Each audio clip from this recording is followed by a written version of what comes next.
December 25th, 2020. Merry Christmas. This is Sister Kathy Adamski, and this is Spirituality Spots with Sister Kathy. The O antiphons have been prayed and heard for the past several days, and this week we commemorate the great feast of Christmas. As a Franciscan sister for over 40 years, I have tried to live the Franciscan spirituality, which is really an incarnational spirituality. What do I mean by this?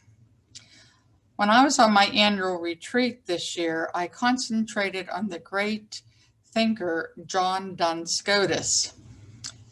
And as I was reflecting, we were led by a sister of St. Joseph's, Ingham. She was wonderful in presenting, praying the Gospels through the lens of John Duns Scotus, especially through the eyes of the fourth Gospel writer, St. John. Interestingly enough, this year, the Gospel for the Christmas Day celebration is the prologue of St. John. For Francis and Scotus, they were overawed by God's love for us.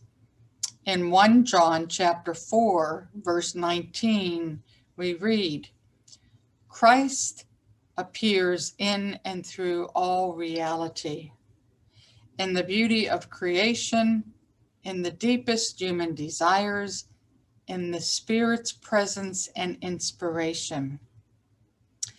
In John's prologue, we first see that the Word became flesh. Here we see the divine initiative, God sending his Son for relationship to and with us. Second, see how the divine Son came into his own, a story of human response and human resistance. And third, we see from his fullness we have all received. The divine response of God's love and mercy sent to us in Jesus, his Son. So perhaps this Christmas Day and this Christmas week, we can reflect on the following questions. 1, how do I see myself in light of God's abundant beauty and love? 2, how do I see others in that light, in God's abundant beauty and love? 3, where are the moments of divine presence in my life? 4, what spiritual practices do I need to promote that beauty in my life?